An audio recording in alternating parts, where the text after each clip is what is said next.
In a special undercover investigation, BBC Africa Eye has discovered that Somali men and women are being tortured and abused at centres in East Africa.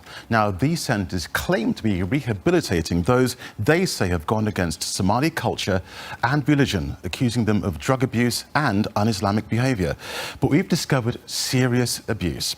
Reporter Jamal Osman found young Somalis held against their will for so-called crimes like having a girlfriend, drinking alcohol or smoking cigarettes. You might find some of the scenes in this report upsetting. This is easterly Nairobi, known as Little Mogadishu because it's home to so many Somalis. And there is a booming industry in traditional Islamic healing.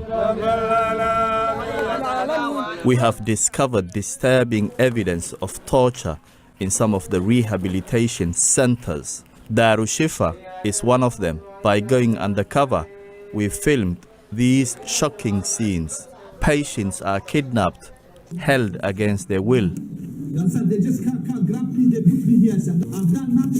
and beaten.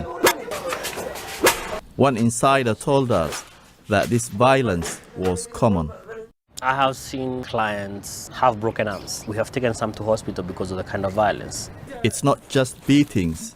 Patients are forced to drink a potentially deadly concoction called harmala. Seconds after drinking, it makes them vomit violently. And we have discovered that in almost every case, it's the relatives who admit them. Some of these parents don't know exactly what happens in these rehab centers because these rehab centers are run by religious figures we call sheikhs, and these sheikhs are usually trusted within the community. Two policemen are at Darul Shifa's gate, but they aren't here to investigate allegations of abuse. Instead, they are dropping off a patient. Families are paying the center to arrange the kidnap of young Somalis by the Kenyan police. The abuses we have documented at Darul Shifa are all crimes under Kenyan law. NACADA is the government regulator responsible. Maybe our judicial system has maybe issues of more priority than this one, but I think we also have a role as an agency when charges are laid to up our game in following up. We contacted the owner of Darul Shifa, and he said these allegations were just propaganda. The Kenyan police have not responded to the accusation that they are complicit, and none of the members of staff or patients shown carrying out abuse in this film gave any response. Whether knowingly or not, Somali families are subjecting their loved ones to torture, and no doubt these patients will bear the scars for many years to come. Astonishing stuff. Well, Jamal is with me now. What's been reaction to your report? Yes, since broadcast, the BBC has received a letter from the owner of Darul Shifa Center, and he strongly condemns the accusations, says his clients are brought to the center by their family and some attend voluntarily, that they only rehabilitate people with drugs and substance problems, do not torture people, and do not give people herbal remedies.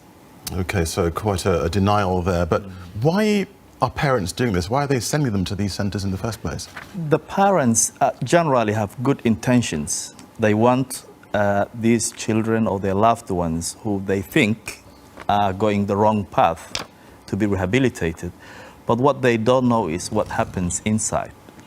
These businessmen who call rehabilitation centres in the name of religion are very good salespeople. So they have good advertising campaigns, and they tell the public that they can change people's lives for the better.